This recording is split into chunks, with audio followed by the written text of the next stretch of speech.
Let's go. We are live. I think so. Let me know if you guys can hear me. Let's fucking go. We got a big game on our hands. The New York Islanders are playing host to the Montreal Canadiens. Islanders are 3 points back in the Montreal Canadiens. So, yeah, if they lose this, they're basically dead. My hair is a shit show right now because I just hopped out of the shower. How are we doing? Sorry, I'm just tweeting something out right now. Woo! Representing. I got a Canadiens hat over there. If they end up winning this game, I'll throw it on in my losing shame.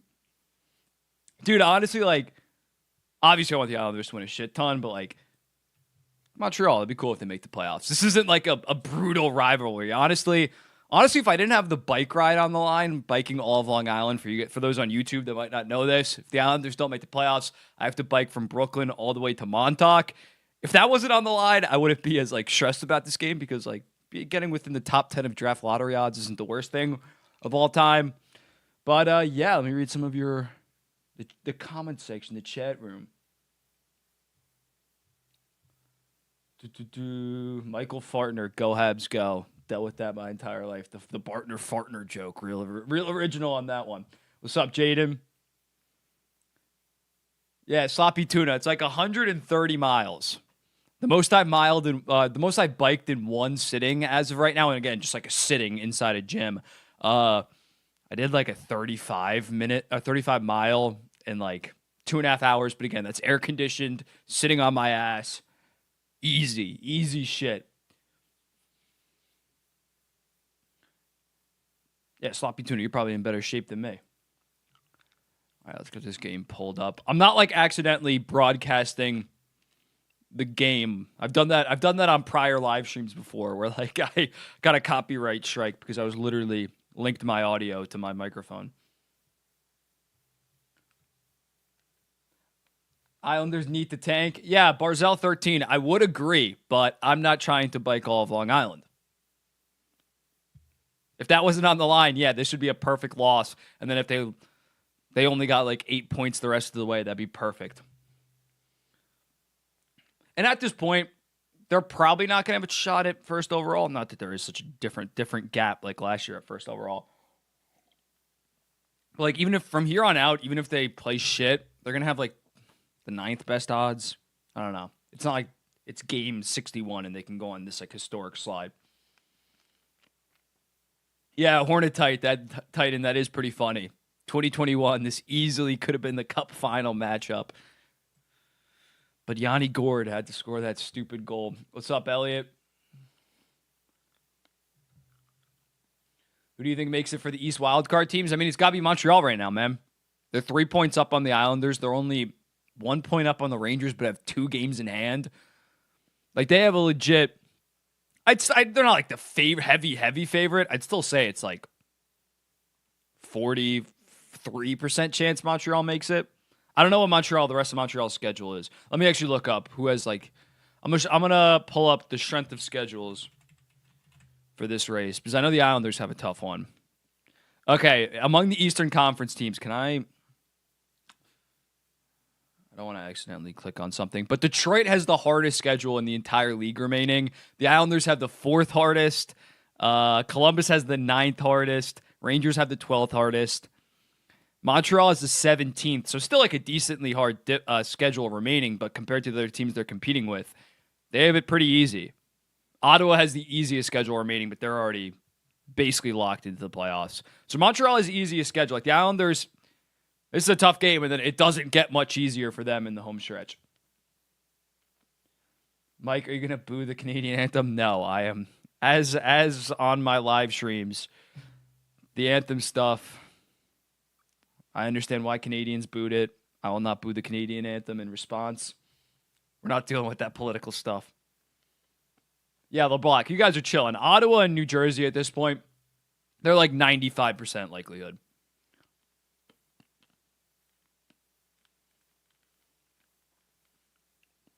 This becomes a real fucking race if the Islanders win.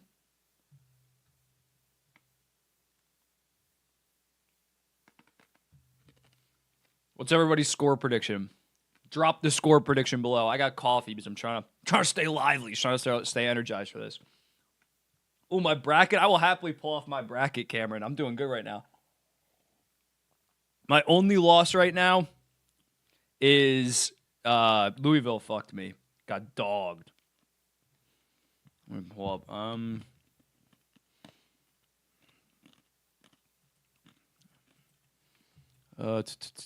Yeah, bracket's killing it. 4-0 Habs. Overtime, I'll take it Islanders. No, actually, Islanders need to win this game in regulation. They cannot be giving the Habs a point.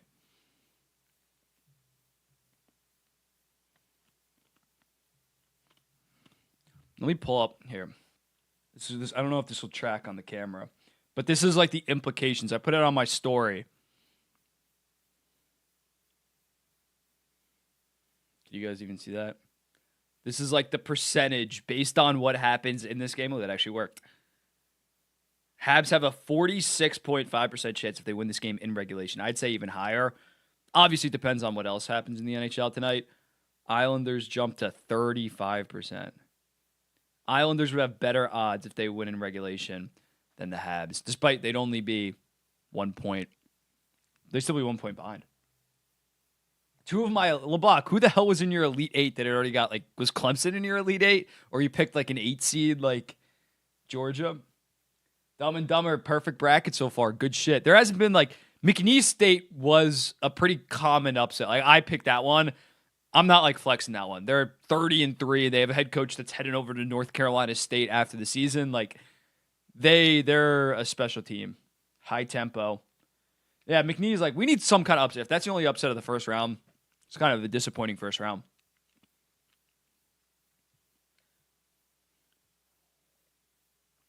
Ovi scored a goal. Let's fucking go. I got him in fantasy. You guys in the fantasy hockey playoffs? I got a question for you guys, actually. Fantasy hockey playoffs. This is the first year that my league is doing it, and I think it's the right call. Do you guys go until the last week of regular season, like the last Saturday where all those games are going down? Because this season, we finally decided to cut it a week early, kind of like fantasy football. Because if you do, like, for example, I got players on Washington. I got a decent amount of players on Washington and Winnipeg. And Washington might be different if Ovechkin's chasing the goal record. But, like, they're not going to be playing their final 2 games. Like, Connor Hellebuck's might get 1 game that final week. That fucks me over.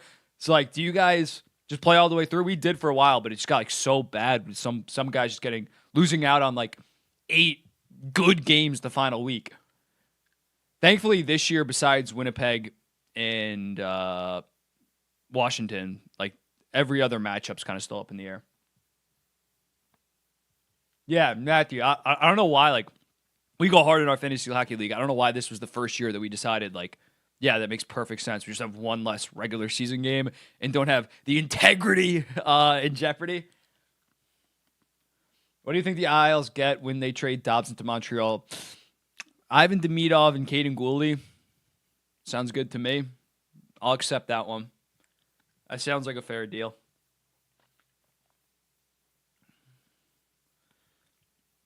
Sloppy, do you think the Big Hog gets another start? I mean, if there's a back-to-back, I feel like you got to go to Hog. Like, Sorokin is a workhorse right now, man. I don't know. I can pull up. I don't know. I'll pull up their schedule right now. But if they have like a back-to-back relatively soon,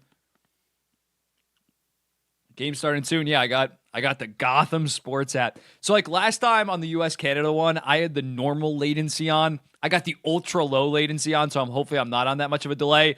My actual stream of the game is going to be on a bit of a delay because I'm watching it online on like the MSG website. So I'm probably still going to be like 25-ish seconds behind. Like the YouTube's going to be 5 to 10 seconds, but that's just natural. And then I'm a little bit behind on this, which sucks, but thoughts on Cole Eisman's potential as a pro? I think in a very good second-line goal scorer, a second-line guy, or maybe first line with an elite center, playmaking center, that can get you mid-30s goals. I don't think he's going to be like a 45-goal guy. I don't think that he has. Although he has rounded out his game a decent amount more, I don't think he's ever going to be like a dominant two-way, not two-way obviously, but like a dominant first line, have the skating and the playmaking to do that. Well, Dumb and Dumber, if the Islanders make the playoffs, they're like basically locked in to play Washington, right? They'd have to jump New Jersey from a divisional spot or Ottawa from a wild card spot. So, like, Washington is just waiting on whoever's going to be the final wild card. 3-0 Avs. They're playing Ottawa, right? Ottawa. Actually, I said Ottawa's a lock, but if they lose tonight and this game goes to overtime and the Islanders win, it can get scary there. All right. Game already started on my end. I'm at 1937. Home. Who's bringing it in? Fashing bringing it in. Face off.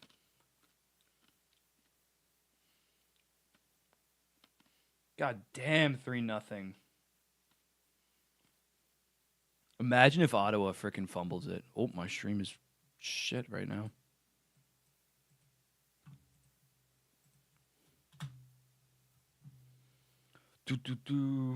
Rangers are losing.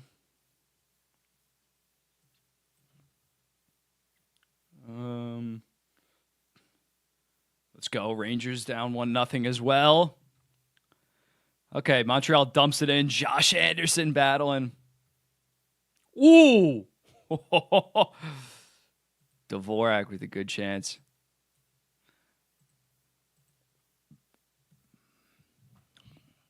All right, Pajot to the corner. Dude, if Ottawa loses tonight, again, thankfully the Rangers are down and Ottawa's down as well. Well, no, thankfully the Rangers are down for Ottawa. Josh Anderson. Ooh. Oh, no, that's not a trip. Come on. All right, good. Josh Anderson's looking dangerous. Lane Hudson flopping. 4-0 Avs. Was Valerie Nichushkin in the goal? I was involved in the goal. He's on my fantasy team. That's all I care about. What's the best decade for the NHL? I don't know, man. I wasn't around back in the 90s.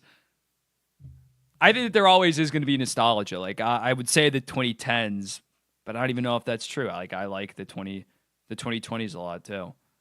But like you always see like, oh, the 2017 playoffs were like different. In like in 10 years from now, people are gonna be like, the 2024 playoffs were special, man. Connor McDavid, Matthew Tkachuk. It's all nostalgia.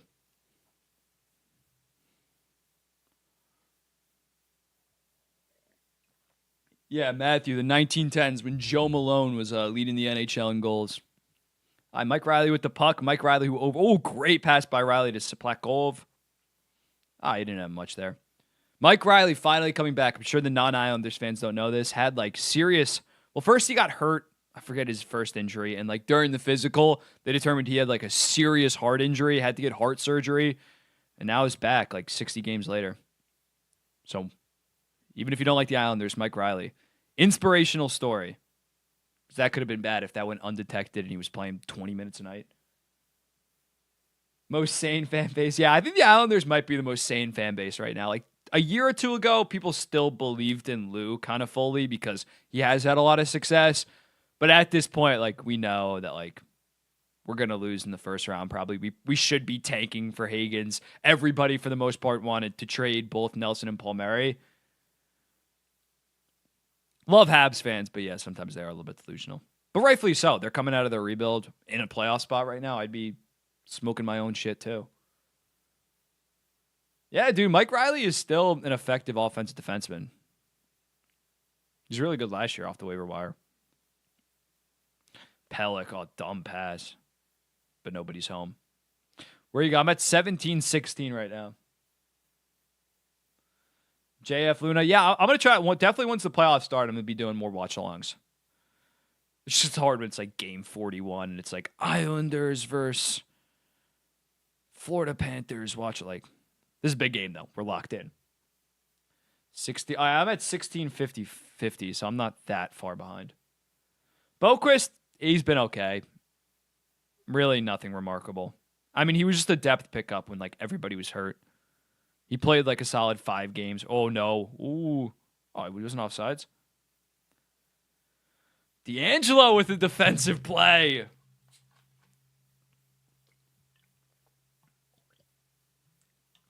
Jesus. Josh Anderson is balling right now. Trouba wide. Josh Anderson is a menace. He's worth that. What's he getting paid? $5.5 million the past 4 periods. Whoa, someone taking out Sorokin. To the power play. To our 32nd in the NHL. Or no, 32nd in the NHL power play. 31st in the penalty kill. We're not last in the penalty kill. Power play we are, though. What's your NCAA title pick for hockey? I like Minnesota this year a decent amount. Very experienced. Have stars in Snuggerud, Rinzel. I think that they're going to be the Matthew Wood, Oliver Moore. You could go basic. BC is definitely like a safe pick. Michigan State's been really good, but I'll go Minnesota.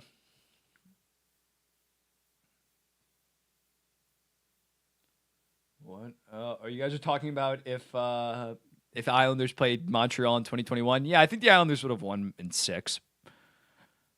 That's why it was such a devastating loss. Like Montreal, Carey Price could have stole some games, but Carey Price just ran out of gas after having like a 940 in the first 3 rounds.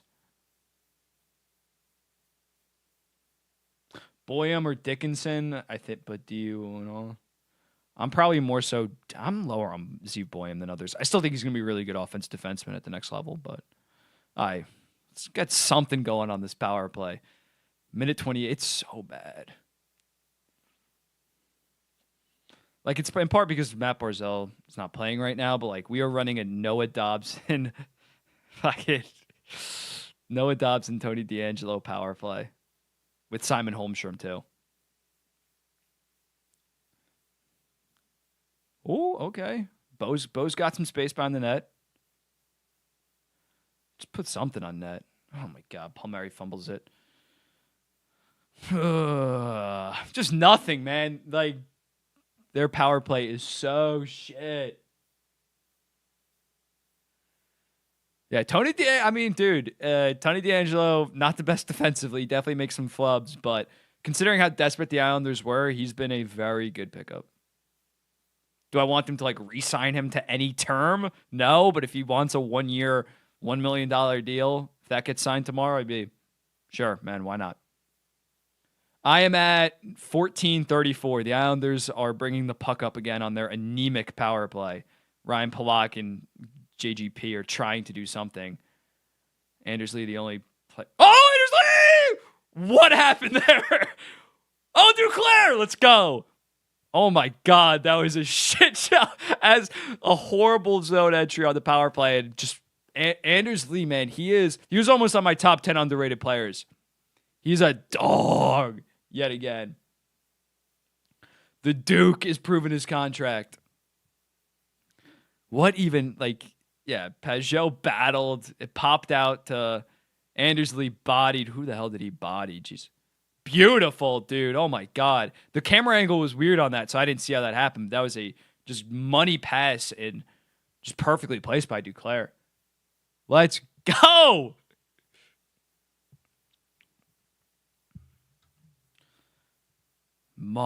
Yeah, that's just, oh my God, you left it right under the armpit open. Let's freaking go, dude. If Duke starts cooking, Rangers tied it. Damn it. Rangers are not really a threat, I'm going to be honest. Like, I'm not that worried. They're cooked after that Flames game. Okay, Palmieri. Okay,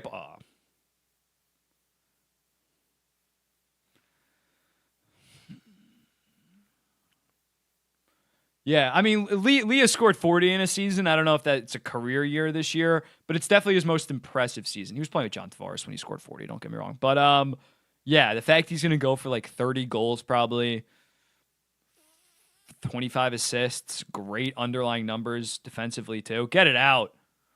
Oh, my God. The Hudsonator. So agile.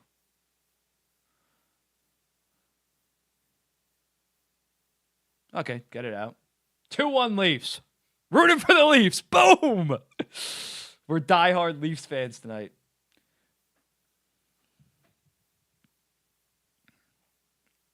Okay, Suzuki bringing it up. Dumpster across for a change. Pierre Engvall has been actually playing pretty good for the Islanders of late. He still only has like 10 points in 46 games or something, making $3 million. But Spring Pierre seems to always show up in a big way. Bobby McMann with the goal. Bobby McMann has been like one of the most impressive finds by Toronto. And he earned himself a contract.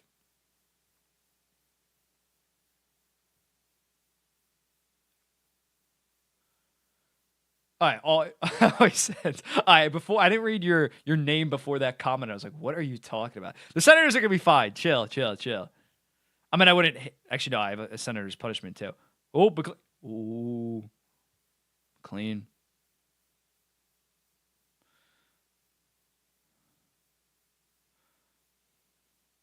Sipakov is just such a big body, man. Dumb turnover. As soon as I say that, but like Sipakov, man. His board play is really impressive. Just shields the puck instantly.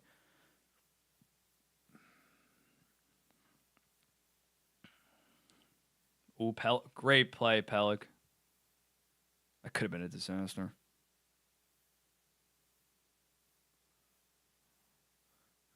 Yeah, the Sens are probably like gonna lose another game after tonight. Oh, D'Angelo to the front. Oh, it doesn't trickle through. Lee can't get enough on it. But yeah, it wouldn't surprise me if the Sens like lose tonight, which they're going to. They're down 4-0.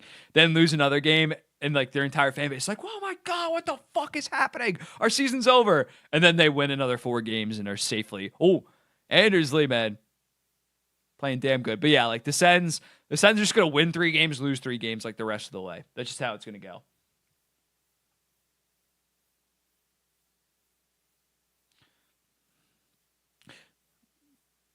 I don't think the Sens are making. Oh, home Horvat.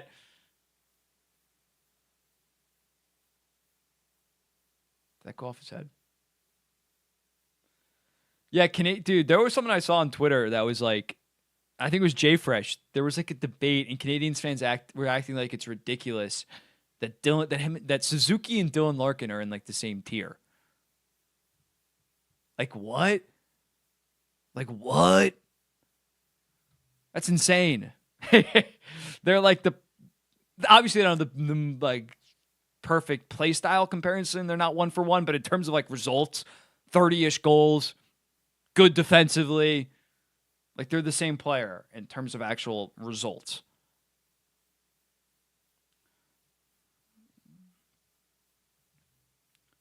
Like they're both just top 11 through 16 centers, I would say. Like it's. And Tim Stützle is about the same too. I'd say that both of them are slightly better defensively than Tim Stützle. This fucking piece of hair in front is pissing me off. All right, now we're good. What's your pick for Calder as of today? After Wolf kind of got lit up, not saying one game should like disqualify him, but considering how close it was, I'd probably go with Hudson right now. By the end of the season, it might be Celebrini. Again, I keep on mentioning the games played, but like as Celebrini continues to play, his percentage of games missed goes down. So we'll see.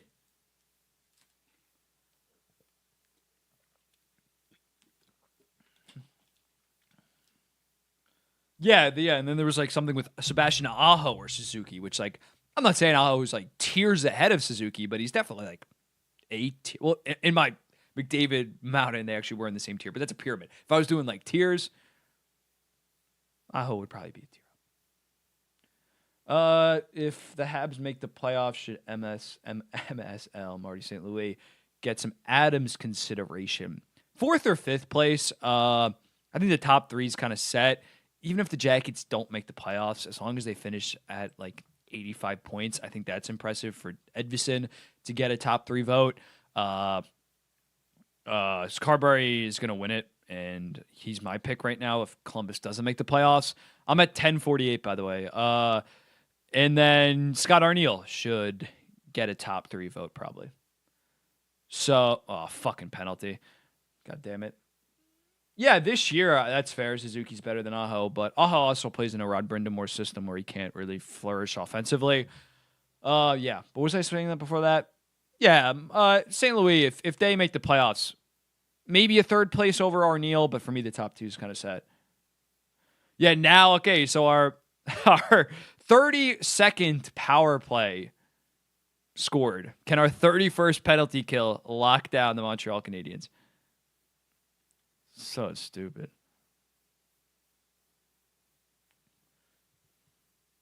Yeah, Aho's track record is very impressive. I think Suzuki should be on Team Canada for the Olympics. All right, big kill, big kill. This is the game.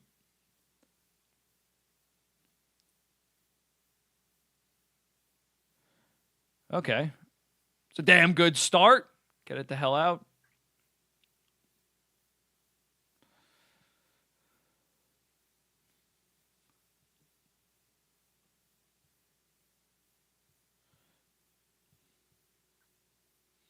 Okay. Oh, short-handed opportunity. Horvat, who's running with him? Peugeot. Ah, too far ahead.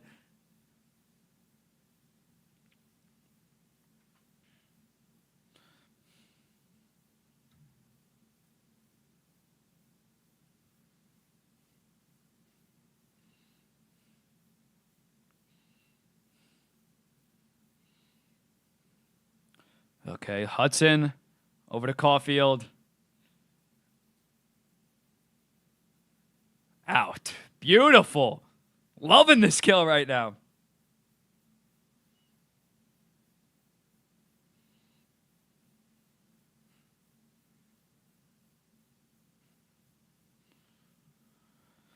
Oh, okay.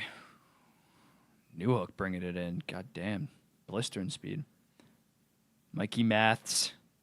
62 points last year. What do you have? I think 62. Suzuki staying out there. Good shit, Sorokin. Yeah, Patrice Bergeron is like, I hate with the passion all this Bergeron like comps. Even Barkov is not Patrice Bergeron. He's just not. He's garnered that reputation now through the media, but like every single year, Bergeron, rightfully so, won the Selke. He was just straight up the best defensive forward. Like every single year, he's in the top 2 percentile in any defensive stat that is worth a damn. Barkov is like top 5, top 10% every single year, but he's not Bergeron. There might not be another Patrice Bergeron ever. Out to Matheson. Suzuki's still out there. 9 seconds left on the penalty. They got to get something off. Suzuki. Oh, he had Sorokin beat.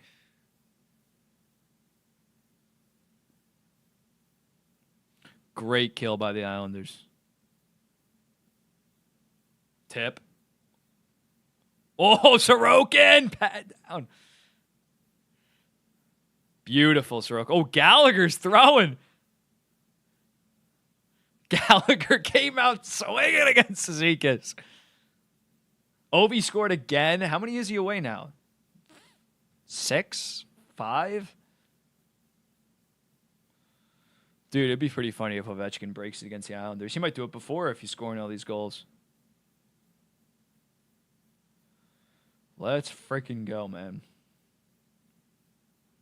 I'm only seeing one Ovechkin goal. Who commented that he scored again? Don't tease me like that. I got him in fantasy. Ugh.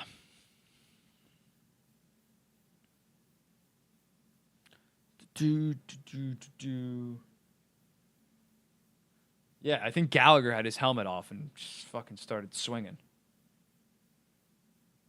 I remember Bruins fans wanted the NHL to rename the Selke to the Bergeron. The thing with renaming trophies is I agree when it's like just some dude from 1940 that wasn't a player. Like I'm fine with that. I when people say like rename the Rocket to the Ovi, I hate that so much. Like the Calder, I think was like the first general manager of the NHL. I forget what the Selke is, but like no. No, those you can change, but like Rocket, Maurice Rocket Richard, just because Ovechkin has the goal record, no. The Rocket has what? How many goals does he have? I don't know. He won like 8 goal scoring titles. Bustfield just scored a hat trick. Who the hell are you guys? Are you talking about Byfield? Rename the Calder to the Hudson. Renaming the Calder to the Solani would be pretty cool. I'm not gonna lie. That would make some sense.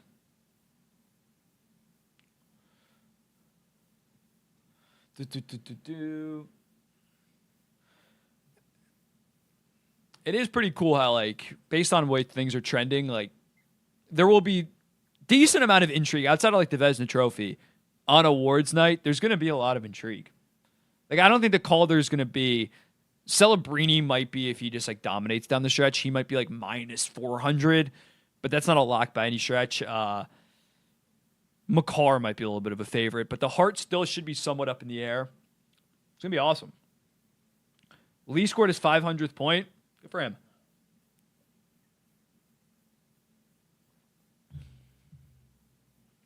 Anders Lee, will he get... Nah, he's not going to get his number retired on Long Island, right?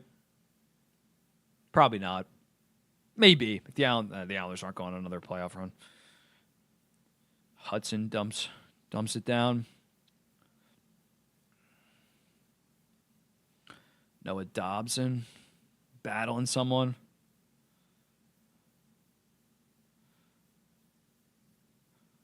Dobson getting beat in front of the net, man. He's so bad in front of the net, man.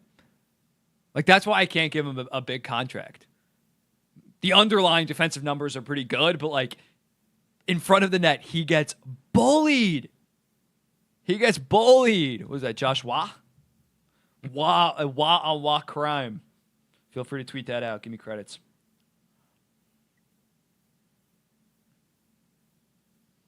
Like, Dobson, man.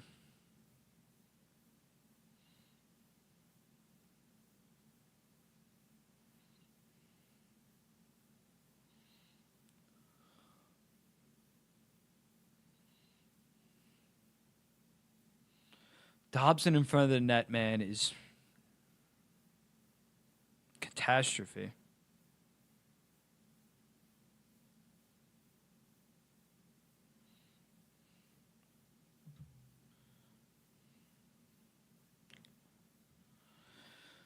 Like, oh my God, dude.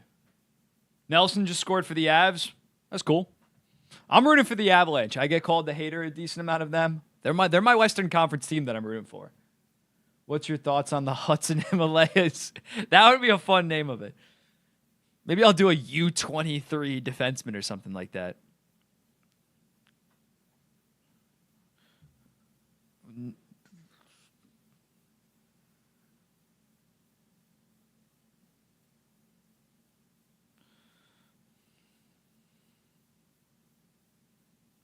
Zooks pushed aside.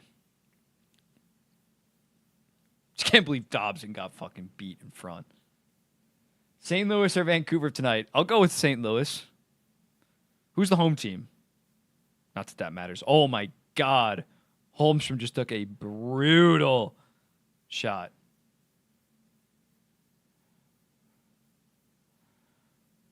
Tony D getting rocked. The Islanders are just dropping like flies right now.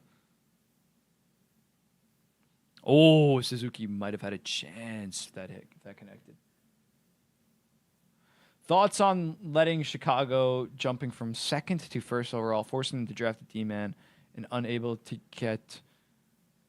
Yeah, that is a possibility. Chicago next year, I know that McKenna is like that can't-miss prospect, but if you're Chicago next year, you should not be caring that much about... Like, if you get the first overall pick and you get, like, Matthew Schaefer... If you can't make the prospect, if you can't make a Schaefer-Bedard duo with the core that they have of prospects, like the 2026 draft shouldn't make or break them. So I'm not that worried about that. Not saying they are beyond set, but like for San Jose and Chicago, you'd obviously fucking love to have Gavin McKenna, but they've already got in and are going to get in the 2025 draft their core pieces.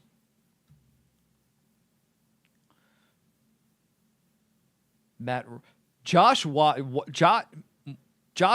Waugh, but Matt Roy is Roy, right? Because Matt Roy is American, I think. I always pronounce Matt Roy, And that's how I think I've seen it pronounced. Yeah, Pittsburgh is getting McKenna next year, and it's going to suck. I got 16:34 left on my clock. Anders Lee taking the draw and loses. Show freaking blocks it out. Hudson with the puck. Off the stick and down. I still, whenever I think of Brendan Gallagher, I think of that time that he threw like a flying elbow at Adam Pelech. Like he freaking took him out, man. That was one of the most dull. My God. Ryan Pulock is so slow. How is Josh Anderson dogging him like that? And that's going to be a penalty. That is. Jesus Christ. Was that Lee too?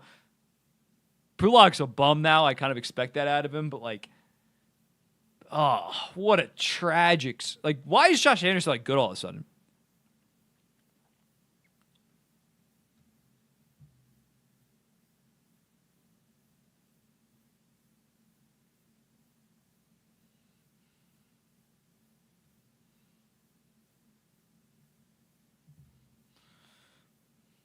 I know. Anderson's like a complete bum, but he's been really good tonight. Like shockingly good, not just on that play.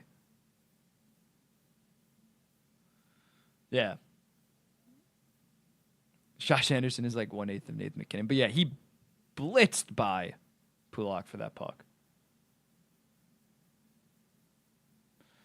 I'm gonna check some other scores.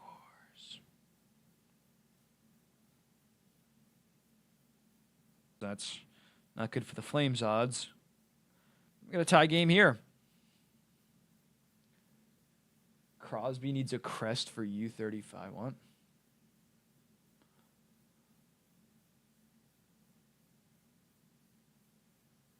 Rodson.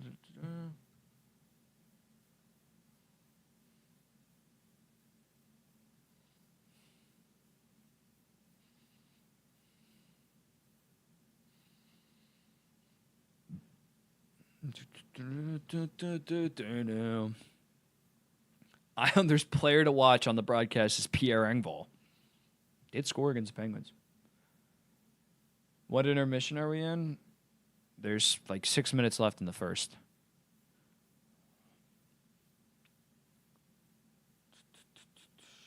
Please tell me.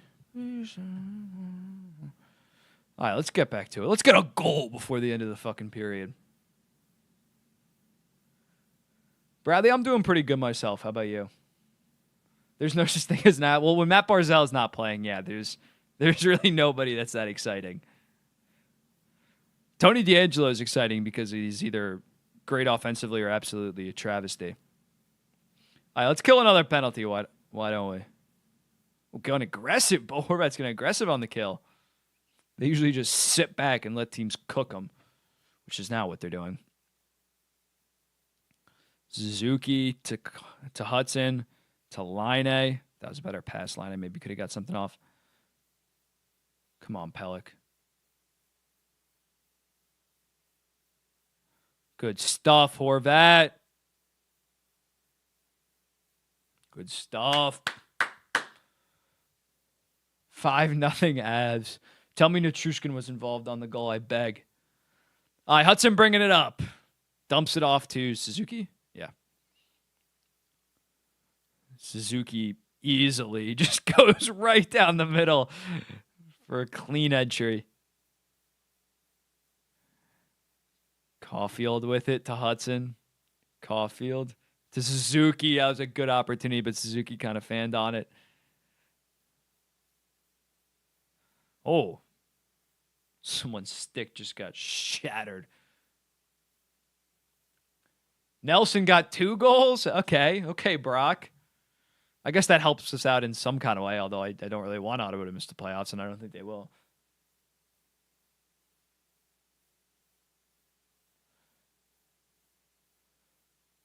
That's right. You're a Rangers fan hoping that the Canadiens make it over them. That's valid. I mean, the Rangers are in a really tough spot considering in order to keep the pick this year, it's got to be top 13. But I mean, honestly, with how kind of old they are, like it's not a lock. They're gonna make the playoffs next year as well. Might be good to give up the 15th overall pick this year, and then if you suck next year, Sorokin got a pat across. Jesus. Oh my God. Gallagher taking one. Jesus. Yeah, dude, Sorokin is proven worth his contract these past couple games.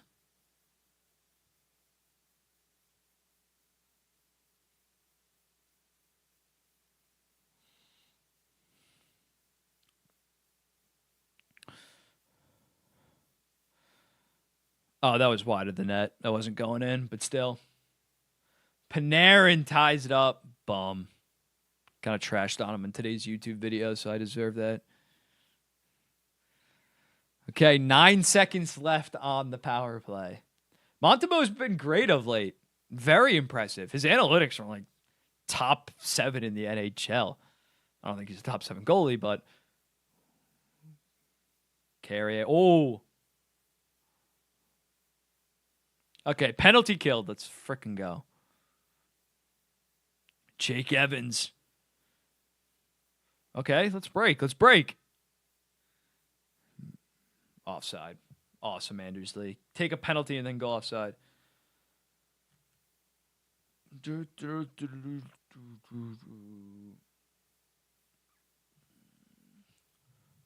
got a better chance.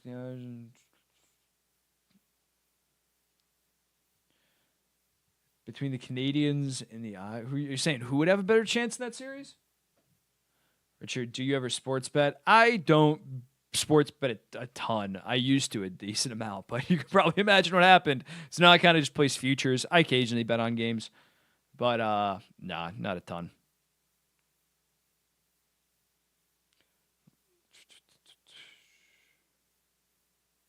Wad dumps it in.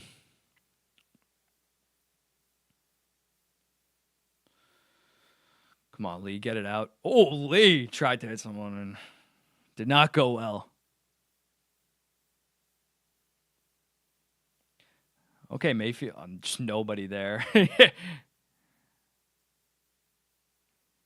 The first time the Islanders have had it in their zone, and it's already out in like 4 minutes. Oh, there's just nothing. Nothing offensively. McLean, yeah.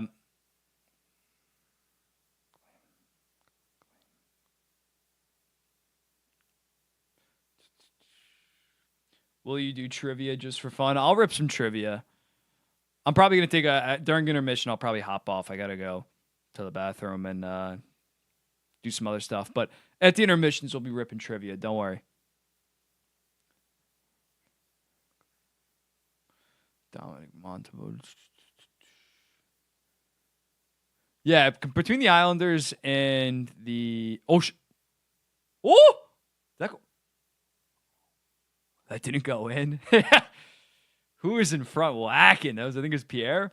But yeah, between the Islanders and the Canadiens, maybe I'm a little bit biased. I think the Islanders would have a better chance to win than the Canadiens versus the Capitals. Fashing, you got to get that. Somehow get that in. Yeah, just because of Sorokin, maybe you could ball out. I'm saying like the Canadiens would have a 18% chance to beat the Capitals. Islanders like 19. I'm not saying it's massive. Yeah, Canadiens have been playing very good, but their underlying numbers are pretty shit. Hey-o. Okay. Carrier brings it out. They dump it in. Nope. Oh, my. Gatcomb dumps it in. Islanders can't set up shit offensively.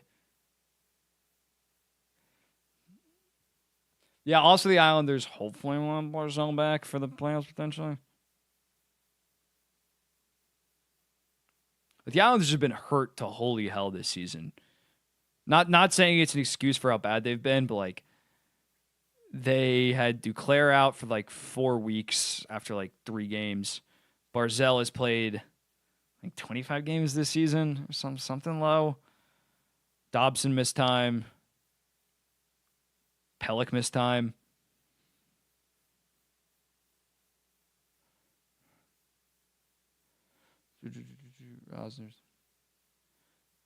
Oh, Barzell's done. Yeah, initially it looked like he might be in a broken kneecap. Oh, Tony D. All right, we're actually doing solid offensively right now. Holmstrom with the puck. Horvat deflects away.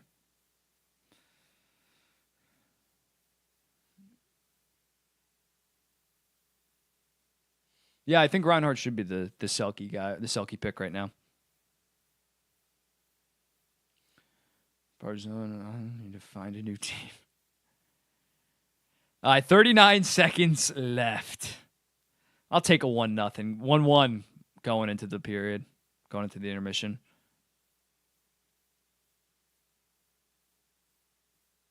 Line A. Rocked stick high or something like that. Did they get away with high stick on line? JT scored for my Toronto Maple Leafs. Let's go. JT helping out the Islanders. I love it. He's an Islander at heart. Tony had a good chance. Unfortunately, Montembeault could see it through.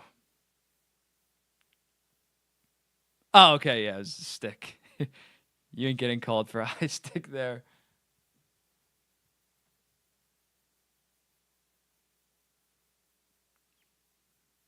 Ugh. Spitting up blood.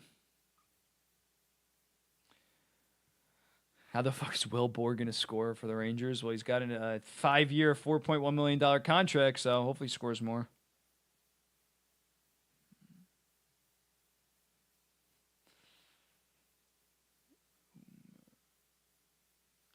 Ottawa 5-0 is nuts. Getting dogged like that. Okay, Ryan, 2 wrongs don't make a right, bro. No shit, Scott Mayfield is not worth $3.5 million the next 5 seasons after this, but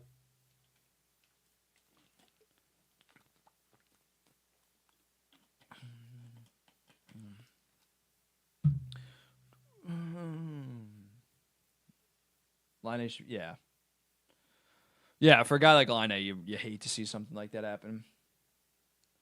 Yeah, I agree. Mayfield is a bum, unfortunately. Preds of Lightning. They're playing Dallas. We don't need that game. All right, 24 seconds left. Pajot versus Suzuki. The righties are going at it. Just win this, Pajot. Dump it down. Call it a period. Get out unscathed. Pellick fiddling with the puck. Just get it out, Duclair. Good stuff. Good stuff. 14 left.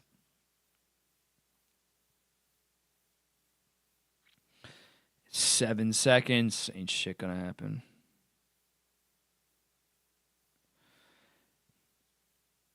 And that's the period. All right. We are going to, I'm going to take a little small break for like 10 minutes. Then we'll probably rip some trivia.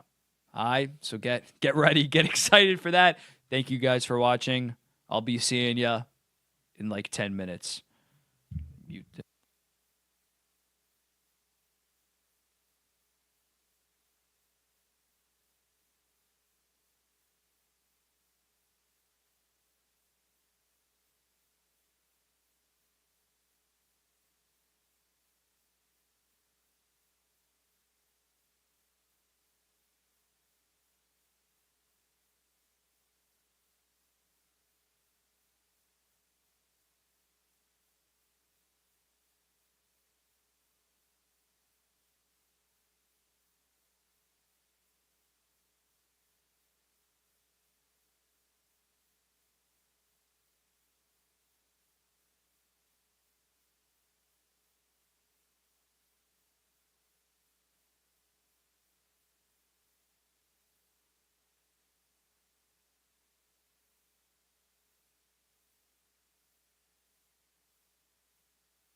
Yo, yo, yo, yo, yo. Welcome back to another live stream.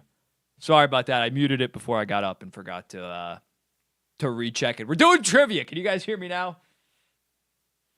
Yeah, my mic was muted. My bad. All right, the trivia is who was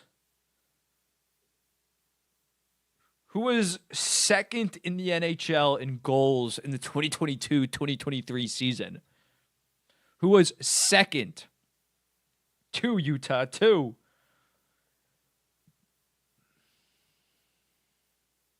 Yo, Phil, chill. Draisaitl, no.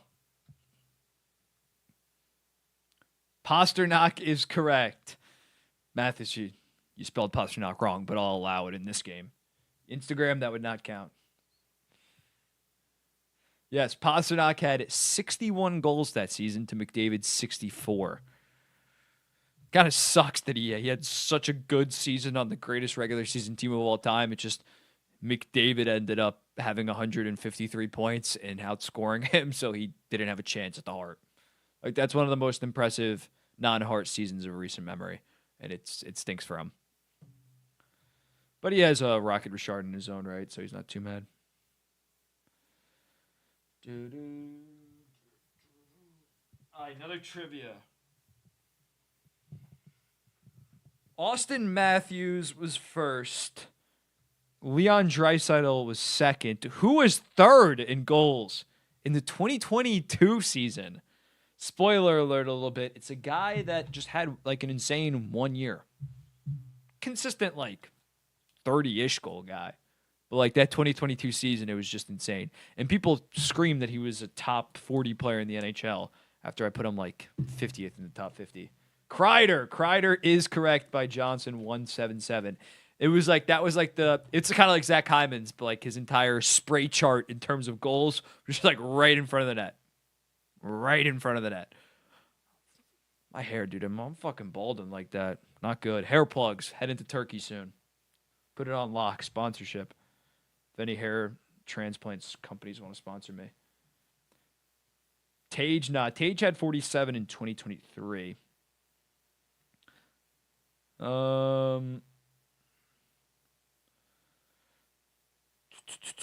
do one more trivia.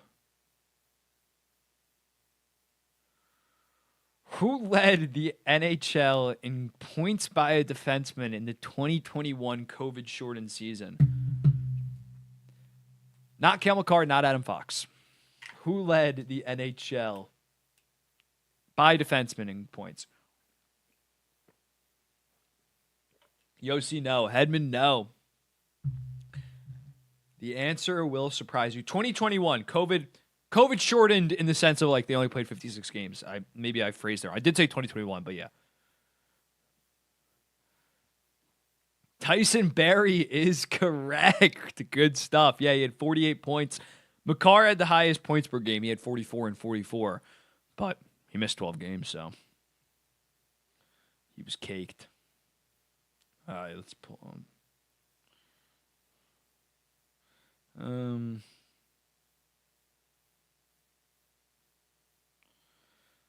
Okay, Andre Vasilevsky was first. Marc-Andre Fleury was third. Who was second in goals in the 2021 season? Another shocker. Nice Leafs. Weren't the Leafs already up 3-2?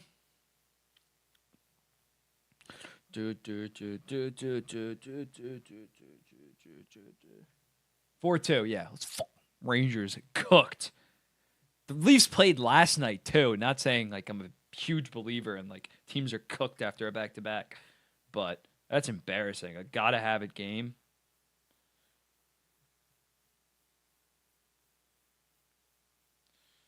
Keandre Miller apparently fucked up on that goal I'm seeing on the timeline. Let's go. Grubauer, dude, Mathis is just dominating right now. Grubauer on the Colorado Avalanche, then got his bag and then sucked. Shortly after, stunk it up. Pulling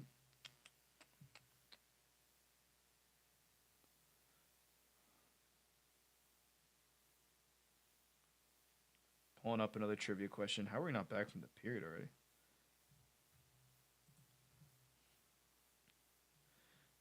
Okay.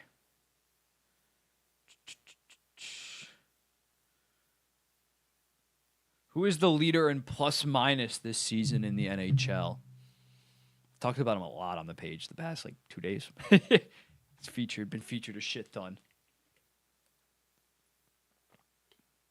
Math is correct again. Alexei Protas. Ilya Protas' brother playing for the Spitfires. Yeah, that one is pretty obvious. Yeah, he's a plus. What is he? He's a plus 42. Next closest is PLD at 31 and Lehkonen at 31.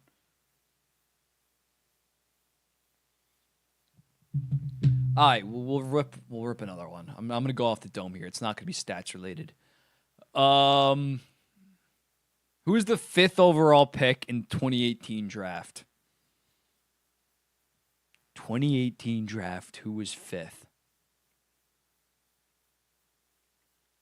Who we got? Nope. Zadina was 6th. Pedersen was the prior draft. Johnson 177, correct. Barrett Hayden to the Arizona Coyotes, now the Utah Hockey Club. Who was, I might have to look this one up. Who was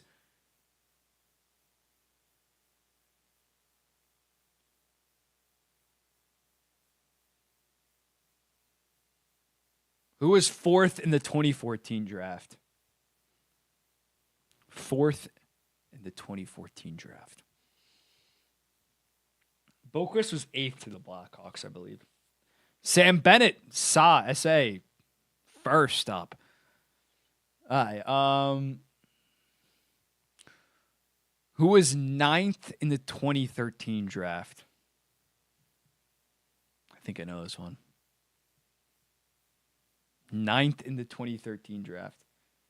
Horvat is correct. Johnson 177. I only remember that because I made a post recently about traded first-round picks. He was traded for the Schneider. Traded for Schneider, that pick. Darnell Nurse was 7th that year. Horvat was 9th.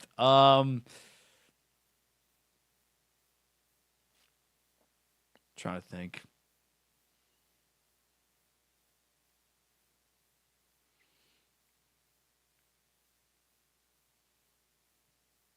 Draft related.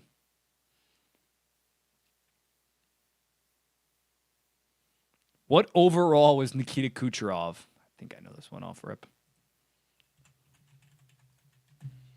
What overall was Mr. Nikita Kucherov? Okay, I did. Bang. Nope, wrong. It's in the 50s. 58. Landon Brown gets it correct. 58th overall. What overall was Andrei Vasilevsky? Andrei Vasilevsky, the Vaccinator. Okay, I knew that one as well. 19, Mathis gets back on the board. He has like 4 wins at this point. Jesus. What overall was Artemi Panarin?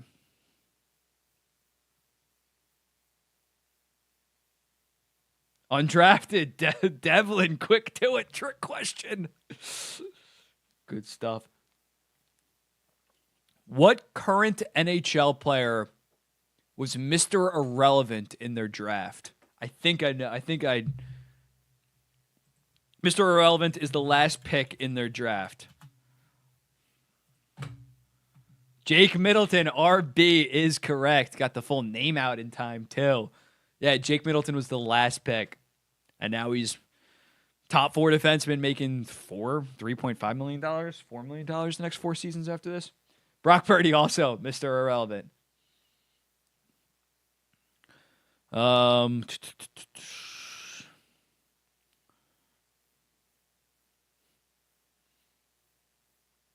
What overall was David Pasternak? I think I know this one.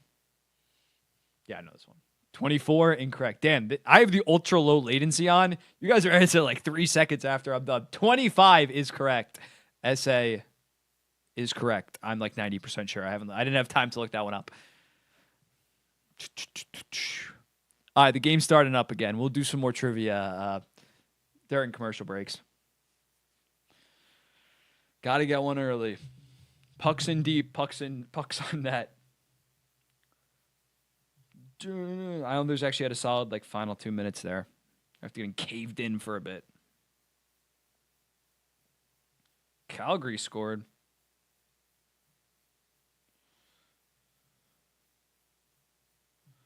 Okay, 9:52 left.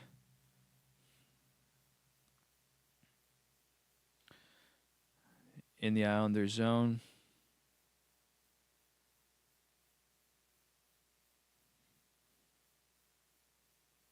Ooh, Mayfield just went down. Looked something high. Penalty, yeah, looked like interference, headshot. It's got to be interference. I didn't get a clean look at it, but it just looked like bang. Brendan Gallagher. I got to see the replay on this. But knowing Brendan Gallagher, knowing what Brendan Gallagher did against Adam Pelech last year, not a fan of Brendan Gallagher one bit.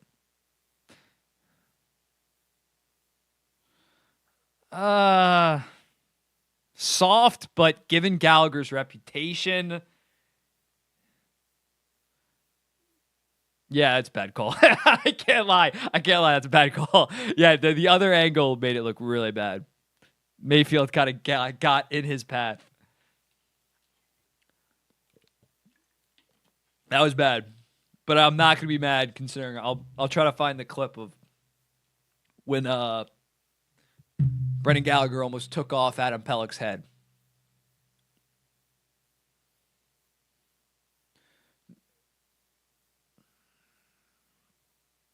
Good thing for the Canadiens is we're not going to do shit on this power play. We somehow scored a goal on the first power play.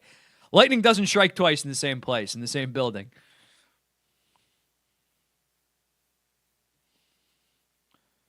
Yeah, Brendan Gallagher is heated. He already almost tried to fight like Pajot, who was it? When his helmet came off? Yeah, reputation call for real. Gallagher and Rempe get prosecuted for their hard-nosed play. Matthew, again, Gallagher, pesty. He somewhat is dirty, though. He has made some egregiously dirty plays. But considering he doesn't, he is kind of just like a worse Brad Marchand, and Brad Marchand gets away with it because he is skilled. Not gets away with it, but, you call him pesty because he is just such a plus offensively.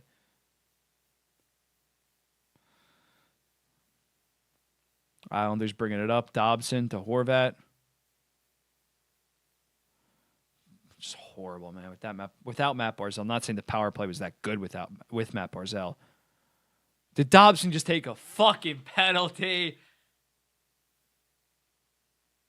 that a green screen behind me? No. I don't have just a random furniture green screen. It would be much cooler if it was. Yeah, that was kind of a makeup call.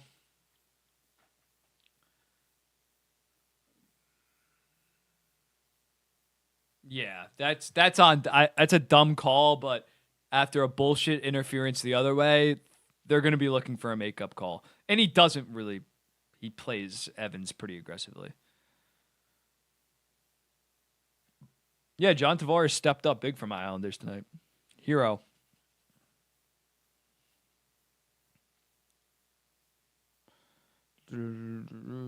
Both were extremely soft. Now the Islanders are going to have to kill off a minute 15.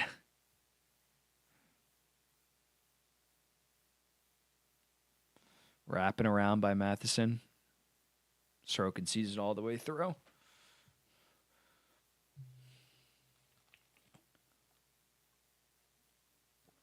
Yeah, man, Sorokin does this every year. Plays pretty mediocre to start the season, then just locks the hell in. Well, actually, last year it was Varley. But still. I wasn't there when you chugged the syrup. How do you feel after that? Dude, let's just say I was in rough shape in my body. My bathroom trips the next 24 hours were less than ideal. Not to get too much detail. It was horrible. I had to stay up that entire night because I thought I was going to have a sugar overdose. So it's Zikas! Wraparound?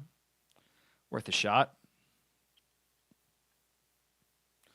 8 seconds till the power play ends. Or 4-on-4 ends and it becomes a power play.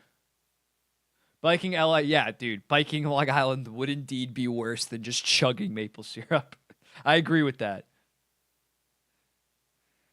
Couch's corner. Yeah, I got Patrick Waugh coming over. Patty Waugh coming over next week to sit on some of those couches. 59 seconds left on the power play. Lane Hudson with the puck to Laine. Deflected, thank God. To Hudson. Oh. Hudson with the puck up top. I'm scared. Great play by Holmstrom. Holmstrom is so good on the penalty kill. Sorokin seeing it all the way through, getting it across.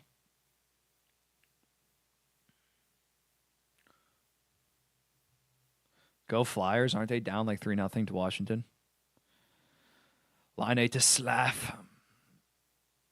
Why is Slav taking that shot? Weird. All right, 20 seconds remain on the power play. Let's get some out-of-town score updates. 4-2.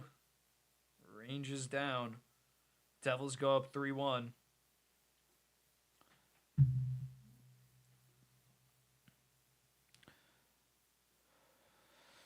Sorokin stepping up.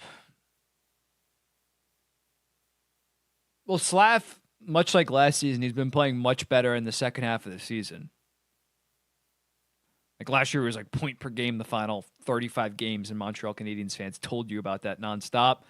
This year, he was clicking at around like 45, 50-point pace, and since Four Nations, he's been really good. Just need some more consistency. He's out. Let's run. Nah, we got nothing. We ain't got anything.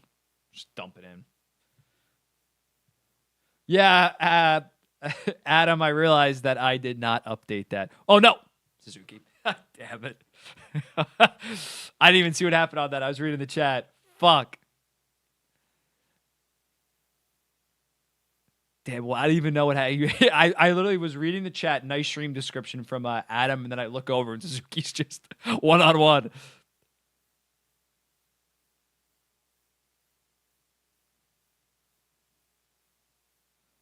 We just had only one guy go on? Oh my God, what a shit show.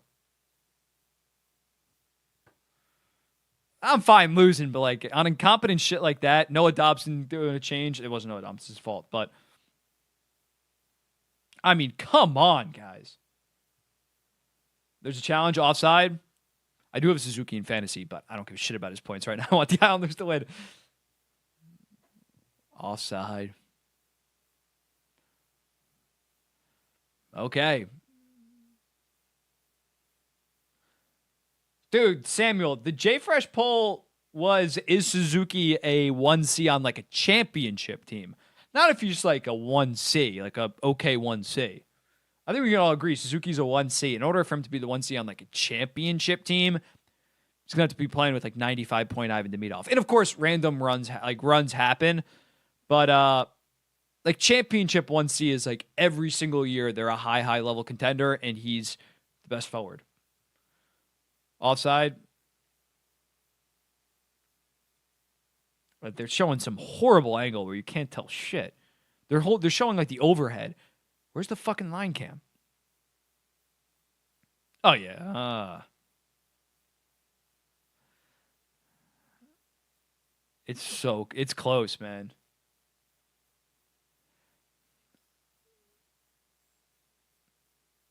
It's close. I mean, the angle they are showing on MSG right now is horrible. I can't like. Hi. Okay, we're getting the good angle now. Offside. Slightly. They might not overturn it just because it's so close, but I think it's offside. They finally showed the right angle. Show us.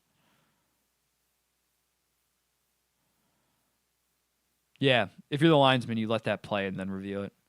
Or hope they review it. Okay. I'm a little behind, so I'm not reading the chat to see if it gets called offside or not. Patty Waugh legacy moment. Yeah, obviously challenge is 10 times out of 10, though. That's a no-brainer. They're taking a while with this, which is probably not good for the Islanders if they're taking this long. I think they're probably going to be like, after there's not conclusive evidence.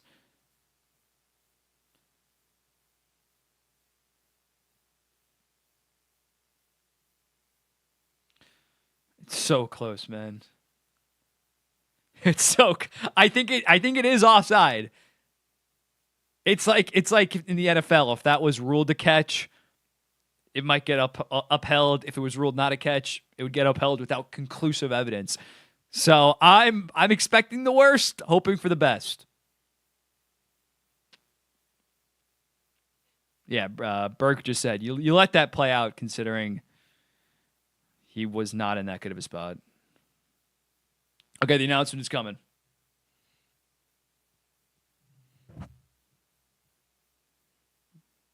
Yes, offside. Oh my God, let's fricking go. Shut the hell up, Whitaker Hart. No goal. That was the right call. Yeah, that was the right call. I was not confident they were going to make that just because it was that much offside. That's big. That's big, man. Who is my cup pick right now? You got to go watch the latest episode of the podcast to see that. Got timestamps to feel free to go ahead. Yeah, that wrong call. Come on, man. He was offside. Yeah, it was close, but he was offside. Out of play. I'm at 15:48 remaining. That wasn't way offside. It was close, but there just was a sliver of white between that skate and the blue line. No, Matthew, I don't think that the offside is like the offside reviews are a horrible thing for the game. I don't mind them. Yes, it definitely kills the momentum, but for something like that where the ref was out of place, he wasn't in a good spot to call it, and it was kind of definitely offside. I think the goalie interference, I don't like. I maybe would get rid of goalie interference. Just whatever they call on the ice is what it is. Just because that's so inconsistent and so up for interpretation, but offside is pretty black and white. What a lame atmosphere. Yeah, I'm not gonna lie. I think the tickets tonight were like $7 on TickPick. 3-on-1 developing. Gallagher. Oh, someone got a stick on that, I imagine. Do you think that there could be a Noah Dobson, Evan Bouchard trade? I would do that in a heartbeat. A heartbeat. Evan Bouchard is overhated.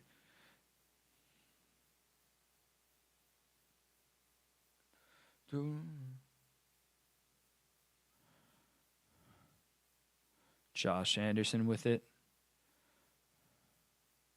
Pollock turns it over immediately. The Islanders trade, what would be an ideal return? I mean, what I would want to see if they're keen on contending still, not contending, but just making the playoffs, retool. I'd want to see Noah Dobson plus for a legit goal scoring winger or center.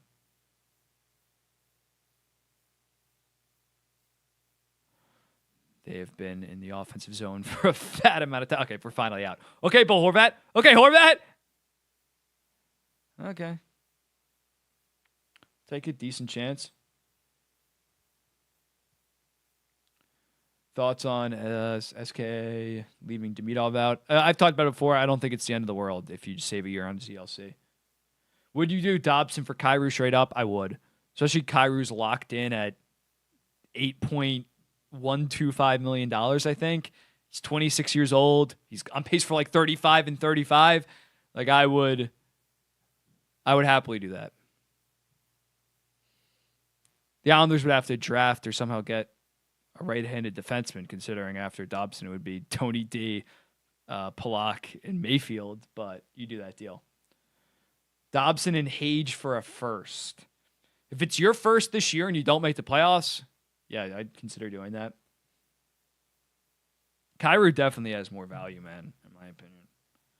But if you're St. Louis, I don't blame them if they're we need a defenseman. We have enough forwards with Thomas, Holloway, Buchnevich, Snuggerud, Dvorsky coming up. Okay, what scores we got? What scores we got?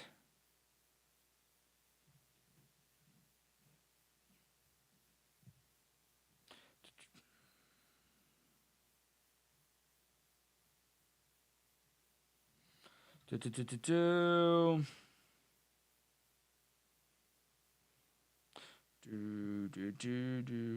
I'm just singing along to the commercial.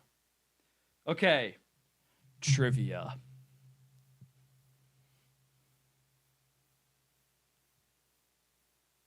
Who was the New York Islanders coach before Barry Trotz? Who was their head coach in between Trotz and Capuano? It wasn't Capuano. It was not him. I don't think so. That'd be really bad if I was wrong. Doug Waite is correct. Mr. Doug Waite.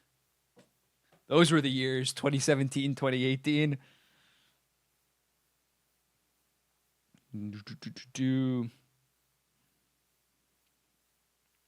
Okay, we're back.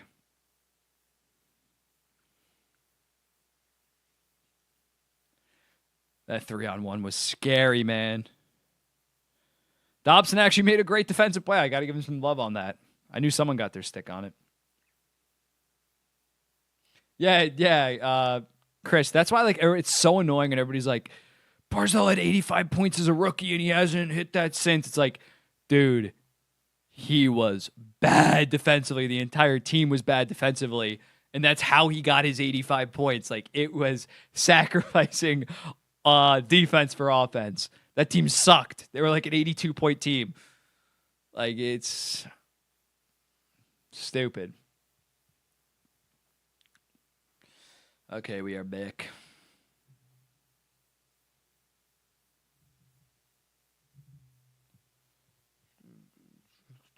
All right, we're back now. Just taking the draw. Up to the top. It's a Newhook. Newhook and Line battling for it. Get it out. Oh, my God. Newhook almost had a highlight reel goal, dude.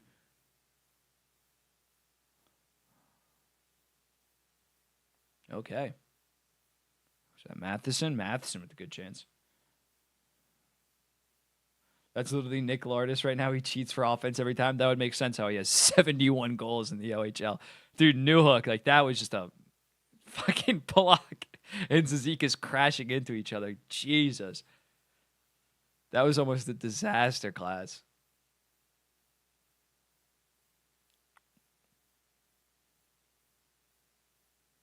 Could the Sens? I still think even when the Senators lose tonight, especially because the Rangers are also down, like, even if this game goes to overtime and teams get 2 points, like I think the Senators still have an 85% chance to make it, man. Even if the Islanders win this game, they're still 5 points back of the Senators and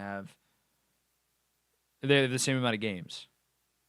So they're chilling. Senators fans, funny enough, Senators fans shouldn't be worried about the playoffs that much, but like they want the Habs to win at this point. They want the Habs to just dominate the rest of the way. Not past them, but any team could choke a playoff spot from here. It's Ottawa. Yeah, I don't even want to put that thought out there. Hudson with the puck. 12-14 remaining.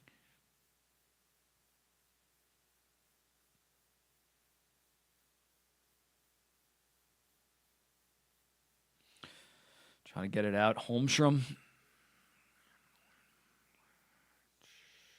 Whole lot of nothing offensively, man. Whole lot of nothing.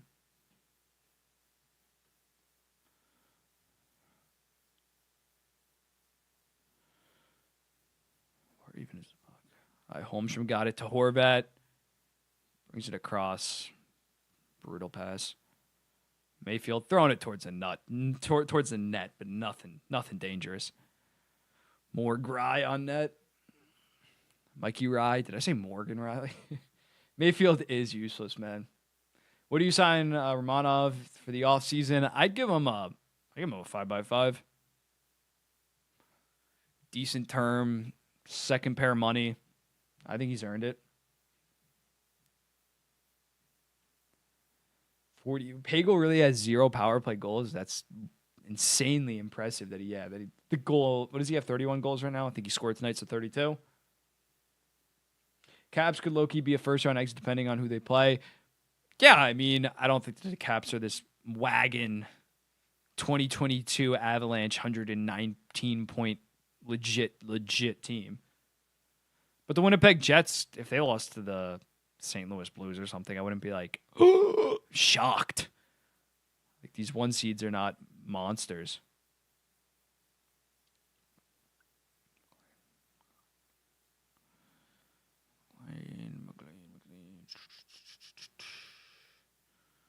Dvorak to Savard, bringing it in. Gallagher getting bullied by Soplakov.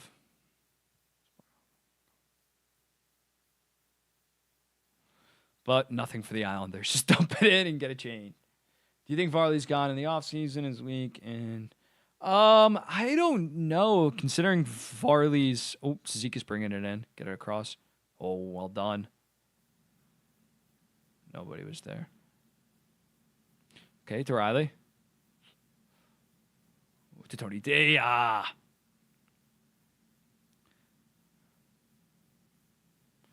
Arbor Jack. I can't keep it. Okay, Pierre. Way to possess Pierre. To the front. Ooh! Oh, no. Hi.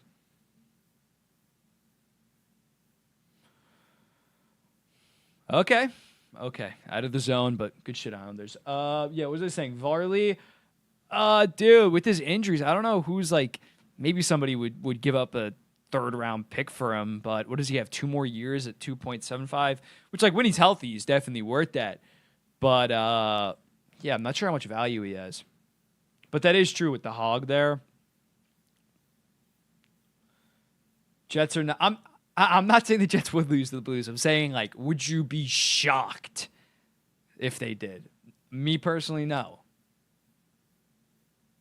If Binnington stands on his head,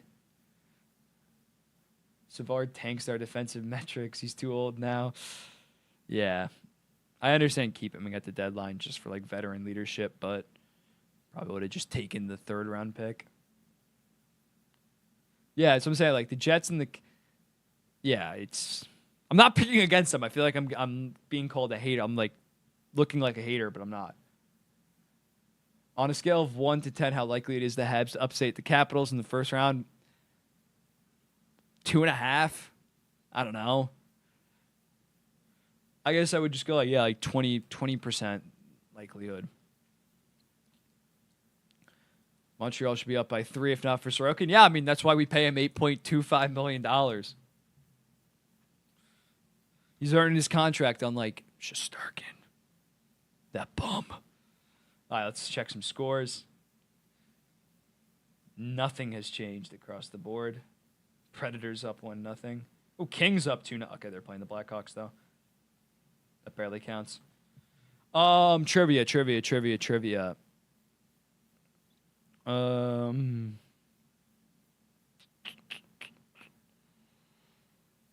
Who was selected 10th overall in the 2021 draft? Oh, the game's already back.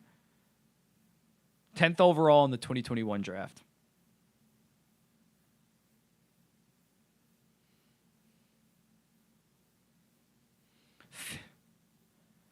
Yes, Tyler Boucher is correct. Jaden Charles. Matt, dude, it's hilarious. Like the Senators in 2020 got Stützle, Sanderson, Ridley Gregg in the late first round. And then in 2021, they drafted Tyler Boucher.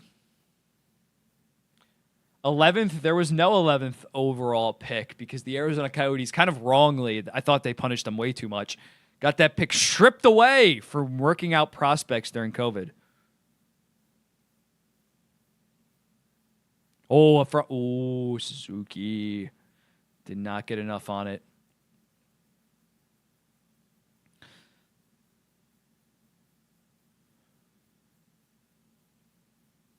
dumped in.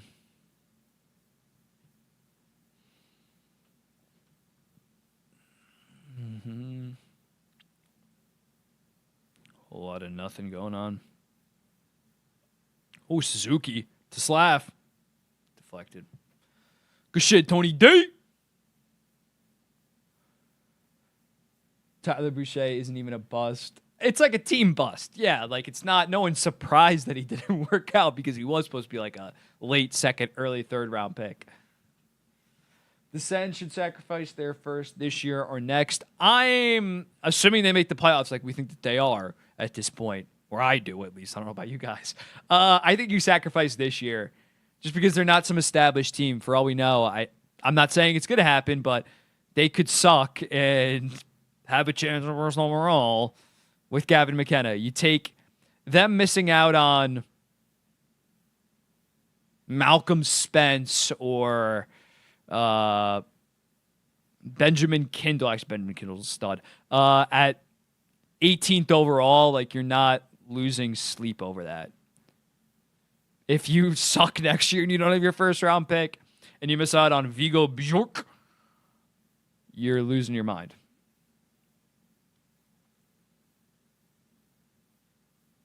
Oh! Wow. That would have been insane hand-eye coordination if you scored that. Oilers defense, it's good. I mean, it's more so of an offensive defenseman core than, say, defensively.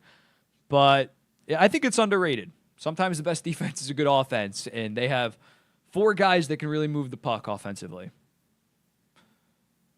Kulak is solid.